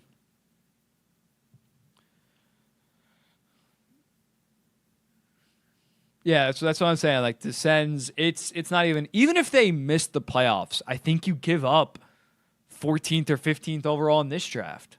14th, 15th, 16th. Like I think next year even like they always say like a year out, that's going to be a strong draft, but it's looking like a stronger draft. I would maybe rather have like 18th, 19th in next year's draft than 14th or 15th this year. Do you think that the Habs should trade their first round? I think that maybe if a second line center's out there, you move one of your first round picks this year. Or you trade both of your first round picks to move up in the top 10 this year. If some team doesn't love a guy at 8th or 9th overall and you love a guy, trade both of those picks. Because for the Habs especially, it's quality at this point. It's not quantity of picks. They have like 12 picks in this draft and already have a top 5 prospect pool as well as a shit ton of U23 NHL players. Calder next year, Demidov, Nikishin. I'd go Demidov just because Montreal is going to put him on the second line probably or something like that. Potentially top power play as well. Versus Nikishin, he's a lefty. So they got Slavin. Gothisbear is probably playing top power play still next year, I'd imagine.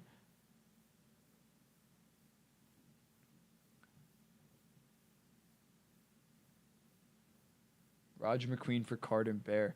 Yeah, and Lyndon Lakovich. I think McQueen's a little bit of a risky prospect with his back injuries. Carter Bear also tore his Achilles, so that's I don't know if I would be picking either of those players at those positions. But yeah, if they have, let's say they make the playoffs, 17th overall and 14th overall from the Flames, yeah, I would definitely look at packaging those for a 9th overall. Who'd be picking around there?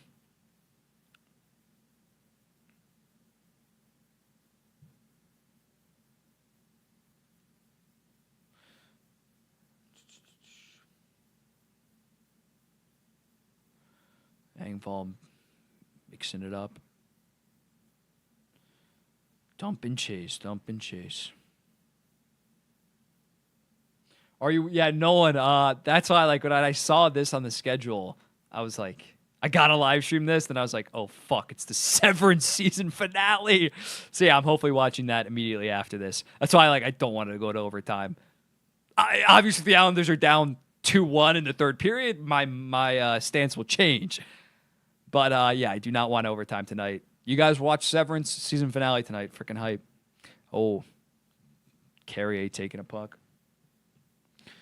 I got 6:47 remaining. 6:47. Got the puck. Slavkovsky got the puck right now. Ooh, it's a slot. Josh Anderson, the beast. Oh, let's go, Anders. Let's go, Anders. Offside. The episode's already out, man. Episode drops at 9. Survivor. I don't watch Survivor. I'm not big on like the reality TV, I'm not gonna lie, or even game shows. I know Survivor's like a mix of both.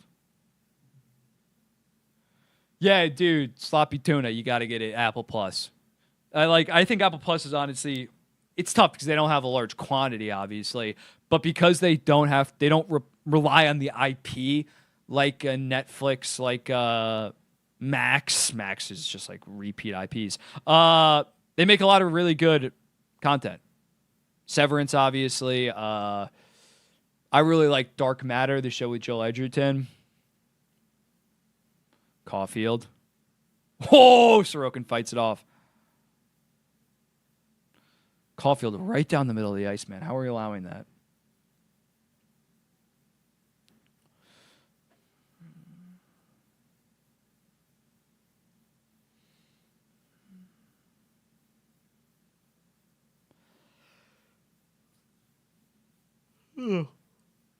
What was the most surprising trade at the deadline besides Marchand to Florida? I'd probably say the Cousins-Norris swap was shocking, I'd say. Just because it's in division. Either of those players getting traded probably wouldn't have shocked me. But the fact it was two teams that are, I mean, Buffalo's not coming out of a rebuild this season, but like have been compared a lot the past 2 years. For them to swap players like that was crazy. Sleeper prospect in this year's draft. I don't know if he has the most upside, but I think Keyshawn Atchison is like a safe bet to be a really good second line or second pair defenseman, maybe a low end top pair guy, and you might be able to get him at like 14th overall. Do you watch? I'm not a big MLS guy. I'm not played soccer as a kid, but I'm not big on football. Caulfield got a really good look, man. I don't know why I say that like Boston accent. Caulfield. Do any of these prospects graduate to the NHL right away? Misa probably could. I'd probably send them to. He's rumored to apparently be going to Boston University. If he's not going to Boston University and instead the OHL, I maybe play him right away depending on the team. I'd probably want him to go to college for a year. He'd dominate college, of course, but like I think he's the one guy that could be. Hagens, no. Martone, I still think he's a little bit too slow. He might struggle. Physically, physicality, he'll be fine, but speed-wise, he might have to have another year. Schaefer probably could play, but he's only going to play like 28 games this season, so I'd probably send him back to the OHL.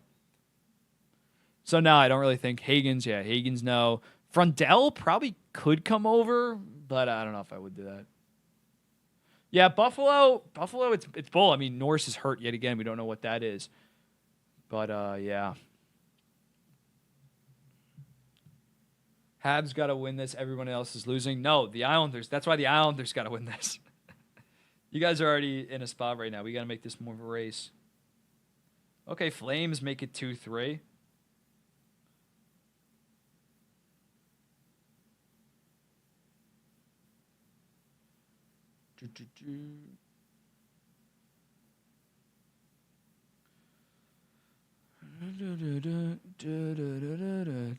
Yeah, if the Rangers lose tonight, they're obviously not like officially caked. But everybody has like 2 games on them, and they're not in a spot. Yeah, Willie, I agree. That's also why I'm not like the Islanders need to be losing games, like losing out. Like draft lottery wise, if they finish 14th or 13th, like as you mentioned, it's not like you need to be eligible for that first overall pick. If you end up with the 13th best odds, it's not the end of the world if you jump to only 3rd. Compared to like a Bedard year or next year or even Celebrini last year, like the difference between finishing 11th where you have a chance at first overall or 12th is pretty big. Not really the case this year.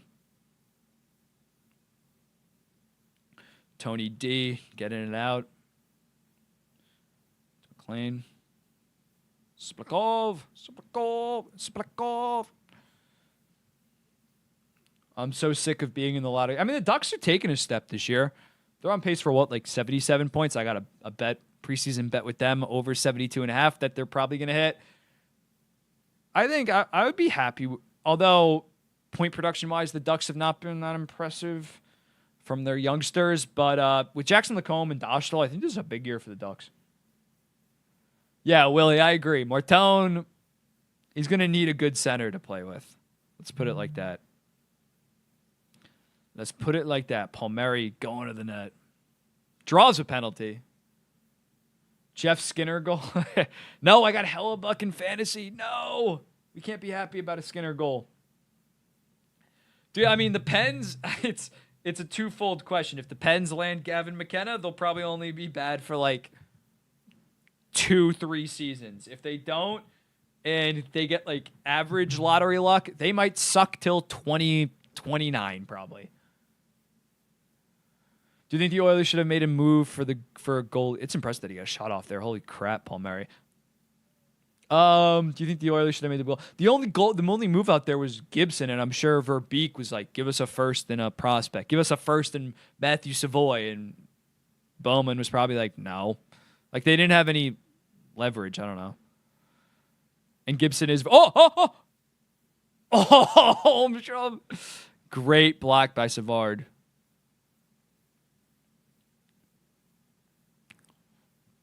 Tony D just ripping shots. Who's your Calder favorite next year? I answered it before. Demidov. I'm trying to think. What other underrated guys are there?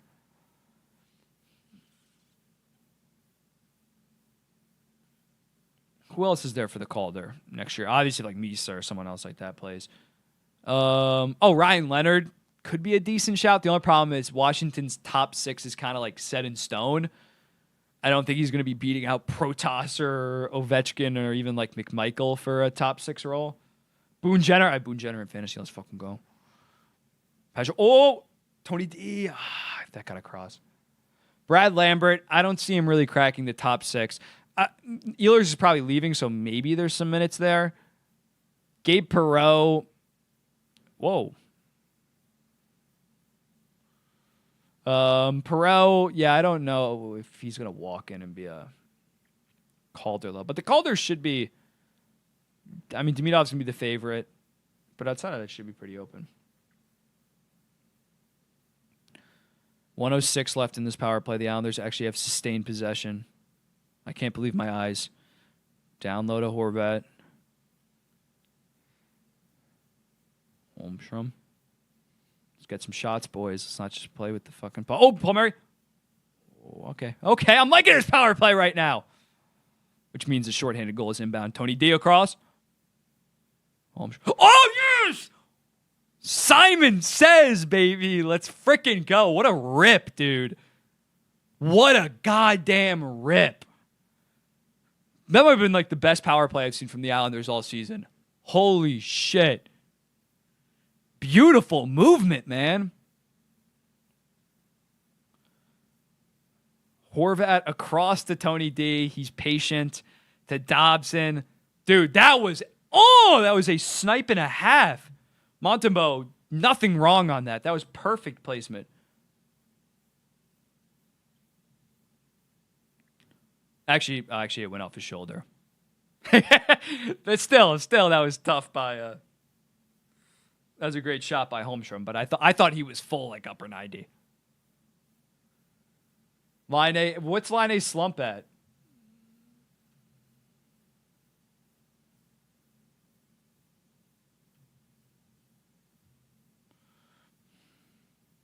Okay, Slavkovsky battling for the puck. Caulfield got it. To Hudson. Oh, Hudson whiffs.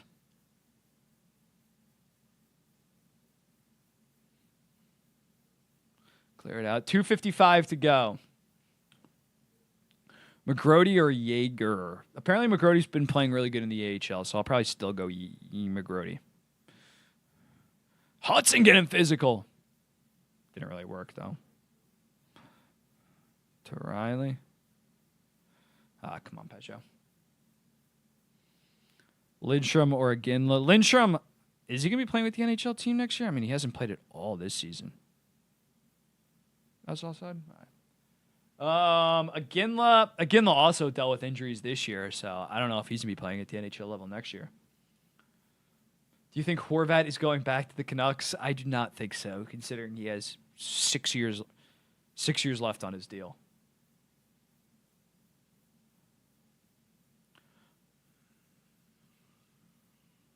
Holmstrom, man, 17 goals, 20 assists, 37 points. I don't know if he's an I think he's probably an RFA. He's gonna get paid. My champ predictions for the CHL. I made something with that like a month and a half ago, and I think I had the Generals for the OHL, Medicine Hat for the CHL, and I forget the QMJHL, but I think it was the mascot that is like the. I don't want to say something politically incorrect. The Native Canadians, like a Native American but Canadian. I forget the name of that team, but yeah, yes, that team. Oh, yeah, Adam Pelech is holding his shoulder. It might be over, boys. Adam Pelech, our only effective defensive defenseman. Well, Romanov too. Sean again, yeah. Yeah. How are those picks? Are those teams doing good of late? I know like London's the best team in the OHL. Dobson making stuff happen. I love it. Islanders have been buzzing this final like 8 minutes. Why is Engvall trying to play hero like that? Chill. Come on, Engvall. Why is Dobson? Dobson's trying to do too much too. Yeah, London's OP. Don't they just like pay guys under the table or some shit like that? Isn't that like why they're so good? Some illegal.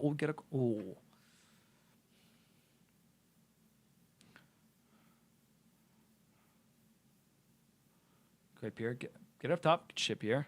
Gotta change.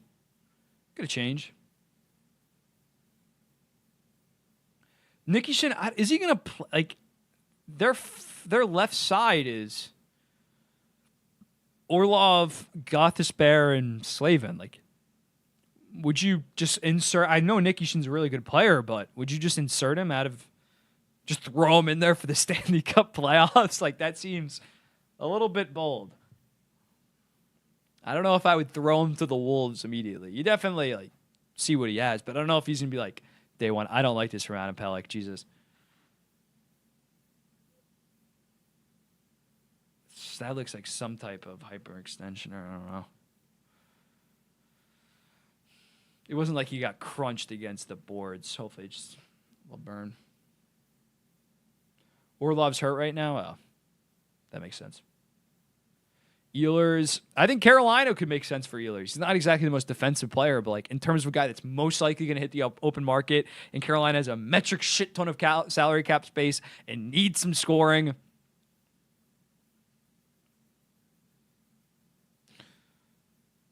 $14 seconds left. 14 ticks.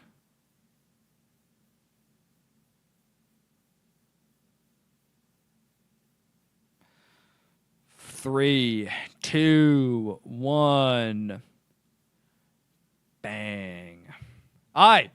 I'll be back in like 10 to 12 minutes. Islanders up 2-1. You'll love to see it.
Caught it, though. I am indeed muted. How old am I? 25 years old. Turned 25 2 months ago. Fucking unk status achieved. Nothing proof. Nah, I took a piss, but ate some food, bro. Some leftover pasta. Zegers with 2 points. Good shit. Good shit for the Ducks, man. My bet with them is 72.5 points. Right now, they're at... No, I was not. I was born in 2000. January 21st. So exactly almost 2 months ago on the dot. Anaheim has 66 points in 68 games. If they win tonight, they will just be 5 points off of my preseason punishment.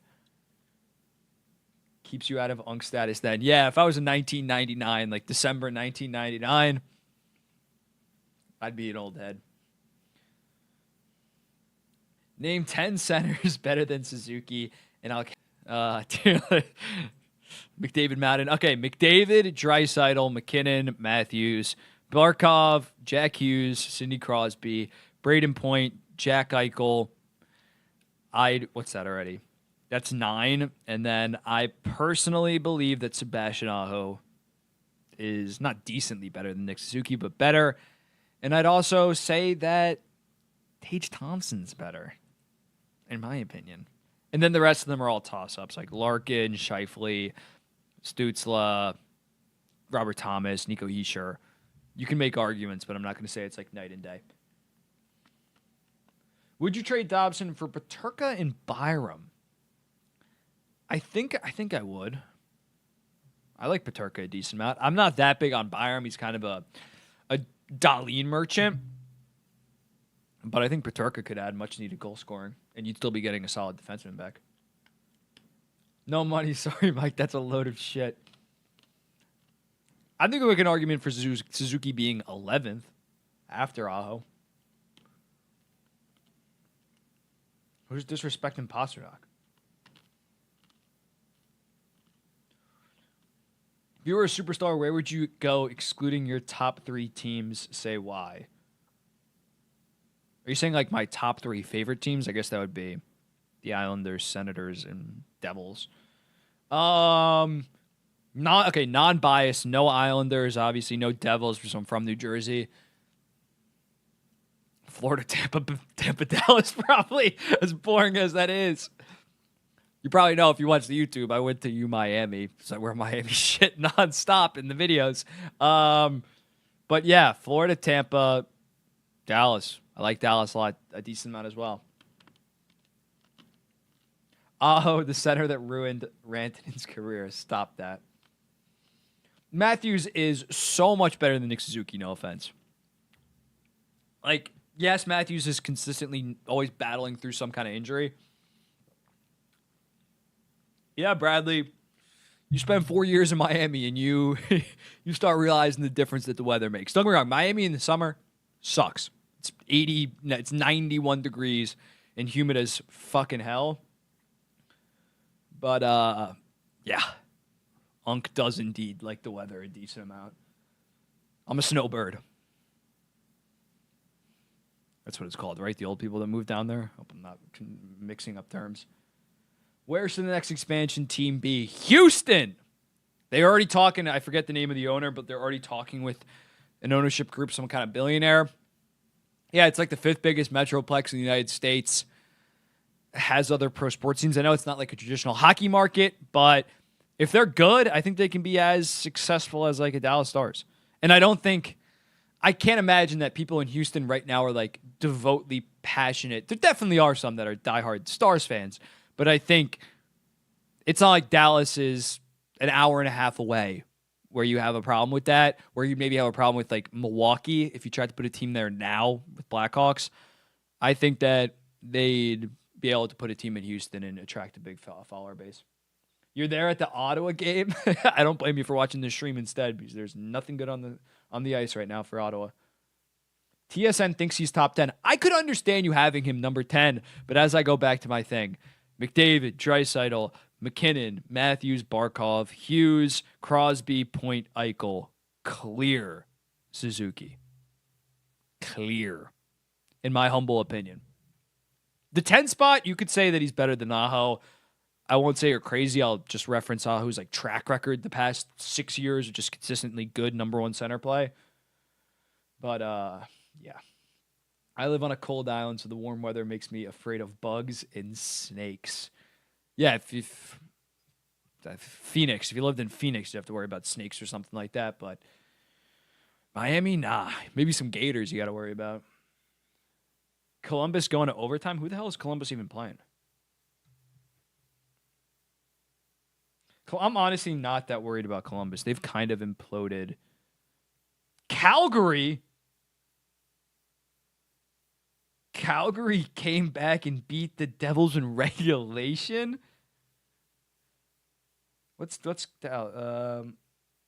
New Jersey's safely gonna make the playoffs. It's not like they're really in that much of a threat, much of a gap. But still, it's good for the Islanders. Why not? Canucks up 2-1. Okay. Zegras with the goal. Good for Trevor. You know what? Good for Trevor.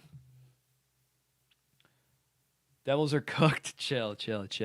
Devils and Senators, if this game goes to overtime and the Islanders win, things maybe start getting a little bit dicey. But the fact that the Rangers are losing, wait, I forgot to check the fucking Columbus score.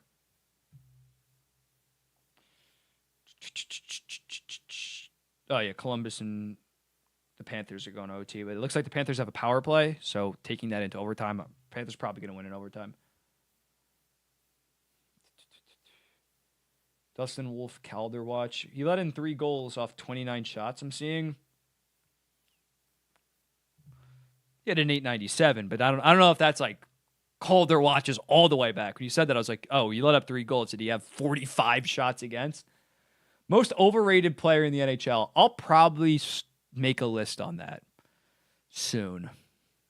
I hate to like shit on people.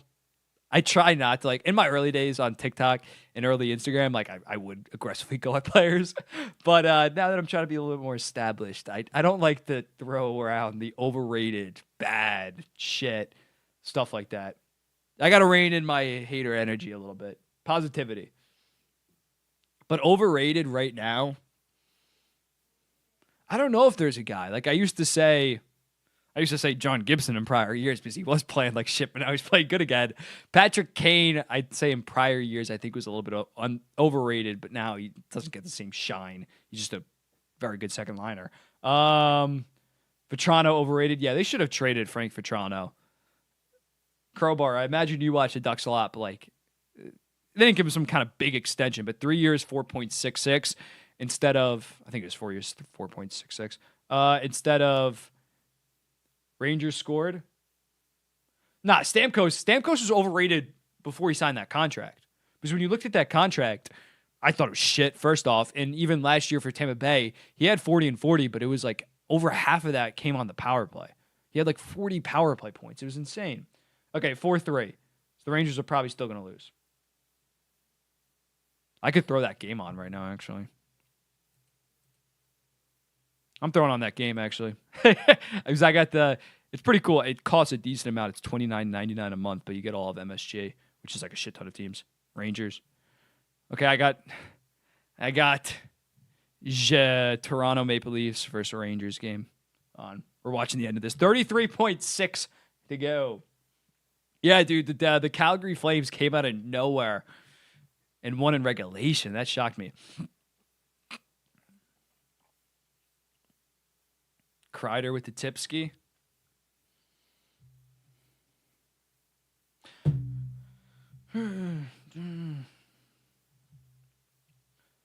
Low key, yeah. J Fluna, JFL Una, Kachuk. It's tough. Like the last 2 regular seasons, I agree. He hasn't been a top 20 player in the NHL, but he shows up every year in the playoffs. Okay, 31 seconds left in this Rangers game. JT Miller got the puck. Long pass to Zibanejad to Panarin. Ooh, Panarin flubs it. Rangers got it again.